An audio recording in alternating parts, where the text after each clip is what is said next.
महाभारत युद्ध जीतने के बाद युधिष्ठिर के समक्ष वेश बदलकर प्रकट हुआ एक राक्षस। पांडवों ने महाभारत का युद्ध जीत लिया था, लेकिन ये जीत उनको उतनी खुशी नहीं दे पाए, क्योंकि इस युद्ध में द्रौपदी सहित उनकी अन्य पत्नियों के पुत्र भी मारे गए थे।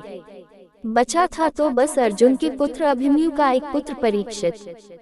युधिष्ठिर ने एक और जहां युद्ध भूमि पर ही वीरगति को प्राप्त योद्धाओं का दाह संस्कार किया, वहीं उन्होंने दोनों ही पक्षों के अपने परिजनों का अंत्येष्टि कर्म करने के बाद उनका श्राद्ध तर्पण आदि का कर्म भी किया। इसके बाद युधिष्ठिर का राज्याभिषेक जब होने वाला था तो वहां पर एक राक्षस वेश बदलकर पहुंचा। कहते हैं कि युद्ध में जीतने के बाद पांडवों ने ऋषि मुनियों की बात मानकर हस्तिनापुर में प्रवेश किया। जिस समय युधिष्ठिर का राज्याभिषेक हो रहा था, उसी समय चारवाक नाम का एक राक्षस ब्राह्मण के वेश में आया और युधिष्ठिर से कहने लगा कि तुमने अपने बंधु बांधवों की हत्या कर यह राज्य प्राप्त किया है, इसलिए तुम पापी हो। ब्राह्मण के मुंह से ऐसी बात सुनकर युधिष्ठिर बहुत डर गए। ये देखकर दूसरे ब्राह्मणों ने युधिष्ठिर से कहा कि हम तो आपको आशीर्वाद देने आए हैं, ये ब्राह्मण हमारे साथ नहीं है। महात्माओं ने अपनी दिव्य दृष्टि से उस ब्राह्मण का रूप धरे राक्षस को पहचान लिया और कहा कि यह तो दुर्योधन का मित्र राक्षस चारवाक है। ये यहाँ पर शुभ कार्य में बाधा डालने के उद्देश्य से आया है। इतना कहकर उन महात्माओं ने अपनी दिव्य दृष्टि से उस राक्षस को भस्म कर दिया। ये देख युधिष्ठिर ने उन सभी महात्माओं की पूजा कर उन्हें प्रसन्न किया। इसके बाद ऋषि मुनियों की उपस्थिति में युधिष्ठिर का राज्याभिषेक विधि विधान से हुआ।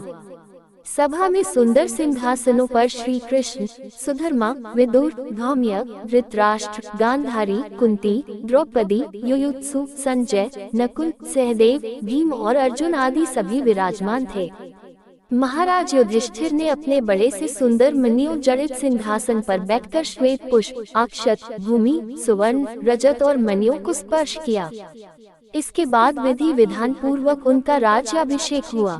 इस दौरान उन्होंने प्रजाओं द्वारा भेंट स्वीकार की और उन्होंने ब्राह्मणों से स्वस्ति वाचन कराकर दक्षिणा में उन्हें हजारों मुद्राएं दी। फिर युधिष्ठिर ने धृतराष्ट्र को पिता मानकर उनकी प्रशंसा की। इसके बाद युधिष्ठिर ने अन्य लोगों को उनके सामर्थ्य के अनुसार अलग अलग कार्य सौंप दिए। राज्याभिषेक होने के बाद युधिष्ठिर ने अपने भाइयों को अलग अलग कार्य सौंपे। अर्जुन को शत्रु के देश पर चढ़ाई करने तथा दुष्टों को दंड देने का काम सौंपा, तो भीम को युवराज के पद पर नियुक्त किया। नकुल को सेना की गणना करने व उसे भोजन और वेतन देने का काम सौंपा, तो सहदेव को युधिष्ठिर ने अपने साथ रखा, क्योंकि सहदेव त्रिकालज्ञ थे। उनको सब समय राजा की रक्षा का कार्य सौंपा गया। दूसरी ओर उन्होंने महान नीतिज्ञ विदुर जी को राजकाज संबंधी सलाह देने का निश्चय करने तथा संधि, विग्रह, प्रस्थान, स्थिति, आश्रय और द्वैधीभाव इन 6 बातों का निर्णय लेने का अधिकार दिया। क्या कार्य करना एवं क्या नहीं करना है, इसका विचार और आय व्यय का निश्चय करने का कार्य उन्होंने संजय को सौंपा। ब्राह्मण और देवताओं के काम तथा पुरोहिती के दूसरे कामों पर महर्षि धौम्य को नियुक्त किया गया। संदर्भ: महाभारत शांति पर्व।